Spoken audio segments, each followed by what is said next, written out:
Hello, good people of YouTube. Mountbatten here, and today we have the new Tier 8 TVIII American Destroyer Osborne in port to review for you guys today. The Osborne is she's something alright in the new American Destroyer split line. She is armed with the new 137mm main battery guns instead of the traditional American 127mm main battery guns. Equipped with SAP and HE shells, it's got some potential for sure. But today we're going to take you guys through the Osborne and take a sneak peek at this upcoming American split line. So, before we get going, I do have to give an absolutely massive shout out to the channel's Patreon supporters, because through their generous donations, that is how I was able to acquire the Osborne for this look at the ship. Obviously, the early access events are not very cheap, and I am not a CC, so I do not get any of these ships for free. So, for ships like the Osborne, we of course have to pay our way through the event to get our hands on them. So massive shout out to those guys. The Patreon is the best place to support the channel, besides of course just watching the videos and the streams. If you wish to be oh so generous, you can check out the link in the description down below. Alright, so the Osborne, what is it? It's actually a refit of a Fletcher class destroyer. And when you start squinting, you can see, oh yeah, this is surely a Fletcher. She has a redesigned superstructure, but you can catch some of the Fletcher-esque, designs down the hull, and of course the hull is a Fletcher as well. You lose the central 127mm turret, and you also lose one of the torpedo tubes as well. So it's a very interesting refit of a Fletcher. Let's go ahead and take a look at the Osborne, shall we? Starting with the exterior. This is not a premium camo for the Osborne. In fact, the premium camo is gray. I don't know. This is literally the ship without a camo. Actually, let me go ahead and take my temporary camo off there. So this is the ship without a camo. And then this is the premium camo. It doesn't even I don't know. They still charge 100 dubs for it. I don't know if it's a glitch and it's missing or what, but yeah. So anyway, I've just been rocking the Hunter camo on my Osborne because I really like the way that camo looks. So there's that. This is a tech tree ship, so for the economic bonuses, of course, if you want one, you have to purchase it yourself. But if you do purchase it, you get a 5% buff to the credits and a 50% buff to your various XPs. And I have been running the green economic bonuses on my Osborne, stacking up that XP for when the line does release, so I can get my hands on the higher tier ones as fast as possible. So, but yeah, it's a tech tree ship, so no special economic bonuses. Armor! To Destroyer, no surprises there, 19mm everywhere. The turrets are coated in 25mm. Of course, there is no Citadel before it is an Destroyer. Survivability with the Commander's skill and with the flag, you can get the ship up to 21,650 HP, which is a lot for a Tier 8 Destroyer. That is a feature of this line. The ships have more HP, but the ships themselves are also usually quite a bit bigger than Tier 8, or same tier destroyers, I should say. For example, the Fletcher is quite a large destroyer at Tier 8, since it is normally a Tier 9 destroyer. Alright, so the main battery guns, the main feature of this line. These are some new guns, 137mm guns. New guns, new turret models, and all that jazz. The current build that I have on the ship, they have a 3-second reload time, a 180 time of 12.5 seconds, a maximum range of 15 kilometers, and believe it or not, you can actually shoot fairly comfortably at that range because they have better ballistics than your normal American destroyer guns, which is a godsend. Alright, you have an 8% fire chance of starting a fire on a target with the HE shells. Maximum damage of 1950 damage from those HE shells as well. The HE shells do pin 23mm of armor, which isn't a whole lot. They have an initial velocity of 823 meters a second. The sap shells do a maximum damage of 3,000, and they can pin 38 millimeters of armor, which is quite nice, of course, because that gets you over that 32 millimeter threshold, meaning that you can bully battleship bows and sterns. Oh, I lost that match. And and extremities and all that good stuff. So you can bully battleships and cruisers with that 38 millimeter of pin. Torpedoes, you get one single tube of 4 torps. They reload in 75 seconds. That's without any modules or any commander skills, so that's pretty dang nice. But they only have a 9-kilometer range on the Osborne. They do a maximum damage of 15,533, so on the lower-ish side for American destroyers, but considering they reload in 75 seconds, it's not that bad. They travel at 60 knots. I believe that is with the... No, sorry, that is completely unbuilt. All right, so 60 knots top speed. They're detectable from 1.4 kilometers away. You do, of course, get deck-mounted depth charges. So, yeah, you gotta go kill the submarine. You gotta go drive over to kill, I should say. AA, you get 7 of the dual-mounted 20mm AA guns. You get 5 of the dual-mounted 40mm Bofors. And then the 137mm guns are dual-purpose. Maneuverability, you get a top speed of 36.8 knots with the speed flag, and a turning circle radius of 630 meters, and a rudder shift time of 4.1 seconds. Consumed with the commander skill, and the module is down to 6.2 kilometers. For your box of gimmicks, you get an engine boost that increases your top speed by 10%. It lasts for 120 seconds, so 2 minutes, and it cools down in 114 seconds. 3 charges of that base. And then you have, of course, the new smoke generator consumable. This is, I have a lot to say about this once we get into the review section of this review. I'm sorry, the gameplay review section of this review. But, yeah, so the total time you get is 2 minutes and 40 seconds for the smoke. So you can use that all in one go, or you can space it out as need be. But the smoke puff itself is only there for 5 seconds. So, again, I've got more to talk about that in the gameplay review section, so I'll hold my thoughts until then. Alright, so you also get, of course, damage con, 5 seconds of runtime, 38-second cooldown time. And that's it for the ship itself. So we're going to go ahead and jump right on into the module and commander build section, because I already have one on here. Alright, so I went with the main armaments mod 1 because obviously the new American Destroyer line, it's all about the guns, so you want your guns to stay in the fight. And obviously only having 4 turrets means, well, you really want every turret in the fight. So this reduces the chance of our main battery becoming incapacitated by 20%, buffs their survivability by 50%, and reduces their repair time by 20%. Then I went with engine room protection, because, well, destroyers live and die by their maneuverability. And if your maneuverability gets knocked out, your engine gets knocked out, your rudder gets knocked out, that's no bueno, right? So we want those things to not get knocked out. And this reduces the chance of both the engine and the steering gears being knocked out by 20%. And then it buffs their repair time also by 20% as well for when they do get knocked out. Aiming Systems Mod 1, because yet again, this line's all about the guns. So we want the dispersion to be exquisite. And this does make the dispersion quite exquisite, I must say. So this reduces our dispersion of the main battery guns by 7%. Also buffs these torpedo tubes traverse speed by 20% for some reason. So yeah, but of course we're mainly using it for the 7% buff to our dispersion. I then went with propulsion mod 1. Because this reduces this reduces the time it takes for us to get the top speed by 50%. And the way the ship is played, you definitely are going to need that. This, with the engine boost going, the ship's quite slippery, in a straight line at least. So, but again, more on that in the gameplay review section. And then finally, of course, in Consumables Systems Mod 1, because we are a destroyer, we want to be stealthy and sneaky and be able to disengage whenever we want to and pick and choose our fights, and this allows us to do that. So this gives us another 10% buff to our detection range. Now, of course, the split line, their concealment range isn't great compared to other destroyers, but you're actually not going after destroyers in most cases. Again, more on that in the gameplay review section. Alright, for my commander build, and you definitely could swap this around. This is just what I've been using, and it's been working decently well. Again, feel free to tweak it as you see fit. But anyway, so preventive maintenance, this reduces the chance of our modules becoming incapacitated. So the turrets, steering gears, engine rooms, of course, obviously we want all that working. So this reduces the chance of that getting knocked out by 30%. Which is, of course, lovely.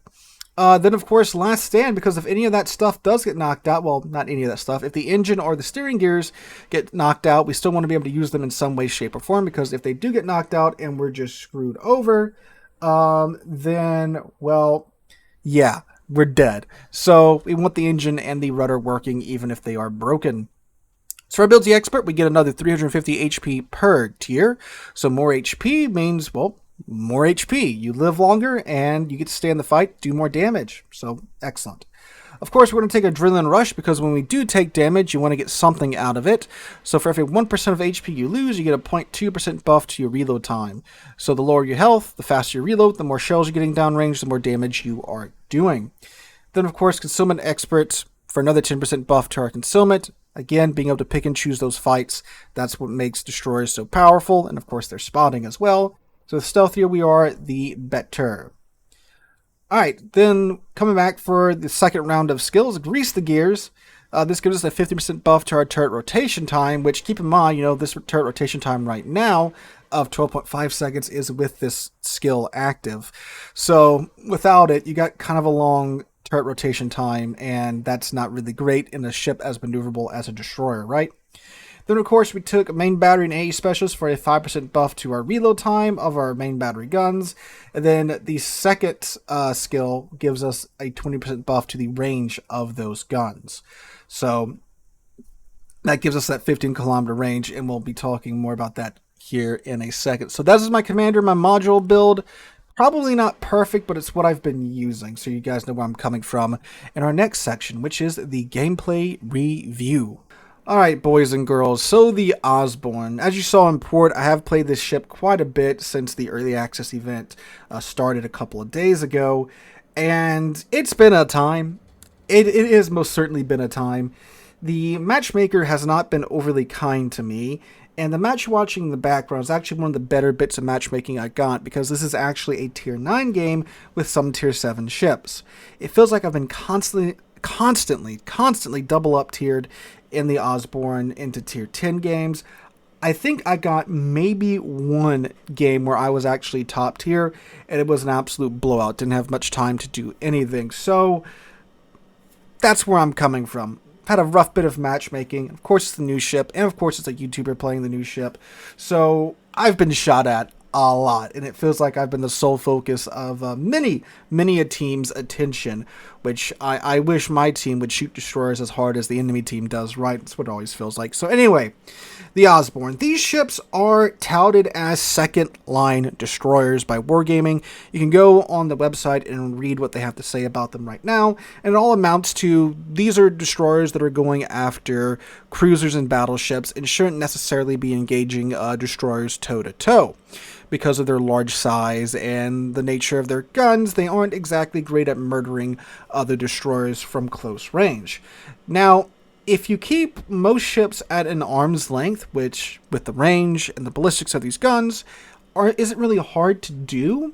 Yeah, you can have some great damage income with these guns. SAP is no joke, right? You can pin 38 millimeters of armor, you have great alpha damage, so when you're in a tier 8 ship, even if you get double up tier to tier 10, you can pin at least the bows and the stern and the superstructure of every battleship you can see, and when you are, mid-tier or top tier, then you can really bully just about everything with those SAP shells, and that is most certainly true.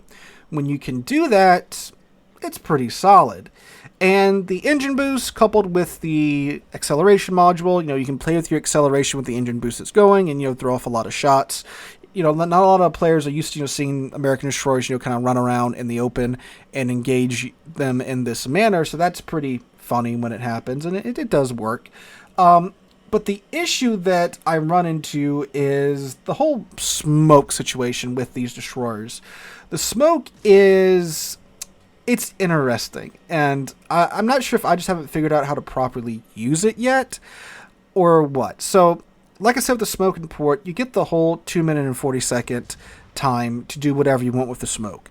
You can deploy it for, I believe the minimum deployment time is 15 seconds, so you can just use it as a puff to disengage, or you can sit there in the smoke and let it run for the whole 2-minute and 40-second runtime, which you might think, okay, that's pretty cool, a 2-minute and 40-second smoke. However, the puffs themselves only last for 5 seconds apiece.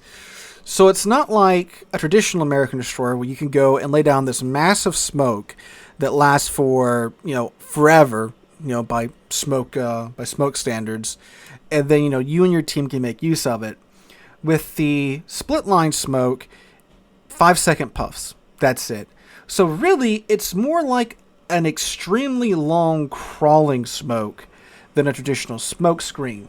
So, while yes, it will conceal you from the enemy team, it's not that great of a smoke in my opinion, because unlike, any other American destroyer, you can lay down this huge smoke screen and then now you can scoot around inside that smoke screen with your guns.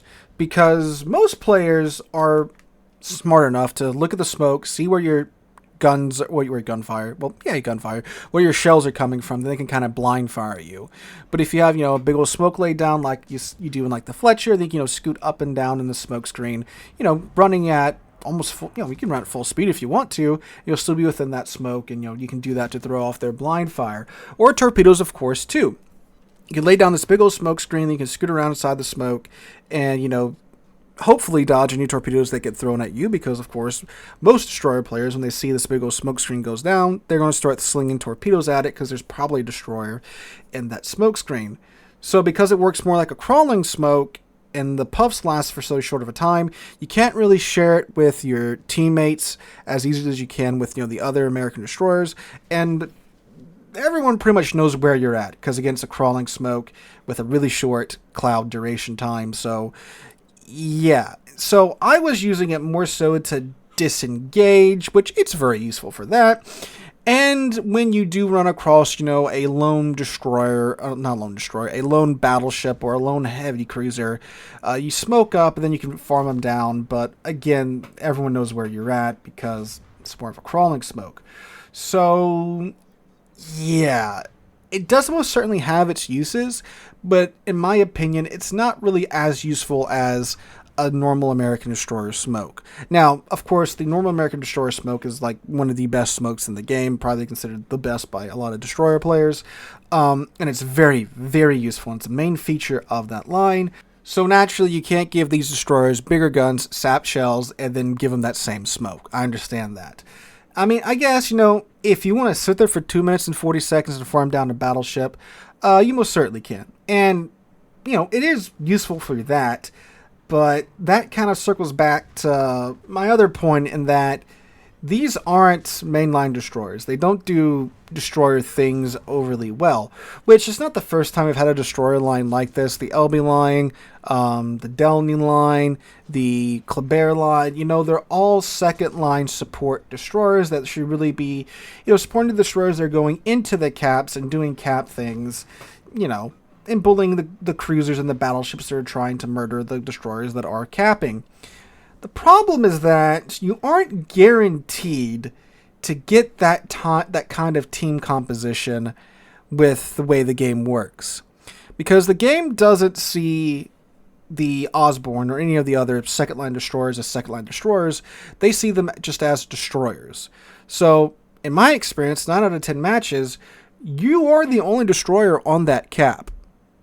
So, it's like, dang, alright, well, I can be a second-line destroyer and just farm out cruisers and battleships, but my team's not going to get this cap because the destroyer that I'm paired up with on the other side is a normal destroyer, and it's going to go for the cap. So I can't really run around and, do second-line destroyer things because I need to get that cap for my team. Now, the thing is, these ships are like almost good enough to where they can kind of do both. Because sure, you do have worse consumable, but you get the smoke and you have the bigger guns, and in most cases, if it's not a dedicated gunboat destroyer, you can win that gunfight pretty easily thanks to the larger guns and the sap shells and stuff. So you can win that fight, but not every time. And of course, too, when you are in that cap and now you're quite close to the enemy team because you're in the cap, you get spotted by, the other destroyer, and like I mentioned earlier, you just get pounded by the rest of the enemy team because they all want to shoot you. So there's that. Now, of course, you can say, well, just don't go to the cap. Well, okay, then I don't go to the cap. The enemy gets the cap, and now they've won that flank, and now they've won the match, right? So that's really frustrating, too. And, of course, with the smoke screen, you still need spotting for the smoke to, really be effective. Because, obviously, when you smoke up and everyone goes dark, then congratulations, buddy, you can't shoot at anything. And you see that happening in the background match. And the background match is a pretty good example of like the struggles of trying to play the Osborne, at least. I'm the only destroyer on the cap. No one else is spotting. And I gotta do destroyer things in a second line destroyer if I want my team to have a chance of winning. And then obviously saw in Port we didn't win that match. So that's what's frustrating about these ships. Now, if you're in something like, a Kleber, something in the Kleber line or the Downey line, you're more of a dedicated run and gun destroyer where you can do things. And you can definitely do, more run and gun things here with these destroyers too, with the Osborne. But it's just a little rough only having the 4 guns, because you only get the 4 guns and 4 turrets, so it's 1 gun per turret. And, when you're trying to run and gun and you're trying to maneuver, you maneuver and then suddenly half of your guns are out of the fight and it takes 12 seconds for them to rotate around and get back into the fight. So, yeah, the Osborne itself feels a little rough. I suspect this is going to be the rough spot in the line. So, yeah. Now, it can just be that I've just had terrible matchmaking and the game's just been plotting against me in the Osborne, which it totally could be, right? Now, just a series of terrible matchmaking and, me having to do destroyer things in a destroyer that's not really meant to do destroyer things. So there is totally the possibility of that. Oh, and like what's another weird thing too is that the Osborne has 9-kilometer torps, but like, you can get the guns out to 15 kilometers and you can really use them at 15 kilometers too, thanks to the ballistics and such, but you get the 9-kilometer torps. So that's like, okay. I actually do kind of like the torps, the single set of torp 2s, but the fast reload time is pretty nice. I'm not going to lie. But I just wish the range was a little bit more. So, the Osborne, it can work. You just need things to go right. You either need, to have a carrier on your side spotting, another destroyer on your side spotting, then, you can, use island cover, pop your smoke, use your great guns to murder things. That's totally possible, but again, with the way matchmaking works, it's going to come down to you in a lot of cases to, be the actual destroyer for that flank. In which case, you're not that great of a traditional destroyer, obviously, as none of the run and gun or the not destroyers are at. So that's kind of where the Osborne's at. After the Osborne, you do start getting the dual gun turrets. So it'll cut back a lot of that frustration, trying to maneuver and then losing, half of your guns and such. And again, I am getting the vibe that the Osborne's the rough spot in the line right now. Again, I haven't played the tier 9 and the tier 10, but that's just the vibe that I'm getting at the moment from the Osborne. So the Osborne overall, from my experience with her, I would give her, as far as the numerical value goes, a 6 out of a 10. The guns are nice, there's no doubt about that. The increased HP is also, of course, very nice. You get, 21,000 HP in a tier 8 destroyer. That's pretty cool. The quick reload time on the torpedoes is also very nice as well, although you do only get 1 set of them. The smoke, I'm not entirely sold on the smoke just yet. It's a great tool for disengaging, and sure, if you've got that one lone battleship and there's no one else to blind fire your smoke or launching torpedoes at your smoke screen that's literally just one puff of smoke around your ship, it's great for that, but it doesn't really have a lot of utility in terms of what a smoke is normally used for, or is normally intended to be used for, I should say, because of course there's a lot of very selfish smoke destroyers out there. But yeah, you can't smoke up half of your team unlike you can with the normal American smoke screen. So it's a very personal smoke is what I'm guess I'm getting at here. Big downsides, of course, are the fact that, well, you are a big target. You are a physically large destroyer. You do not have that great of concealment in comparison to other tier 8 destroyers. The AA, as always, if you don't have God tier AA, you don't have AA. Very much the same thing here with the Osborne. So Guys, that's my 2 cents on the Osborne. Let me know what you guys think in the comments down below. If you have managed to acquire the ship, let us know what you think about it and all of that good stuff down below. If you enjoyed the video, make sure to drop a like, leave a comment, subscribe to the channel, all of that jazz. Hope you guys have a wonderful Saturday, wonderful rest of your weekend. Hope to catch you guys in the next one.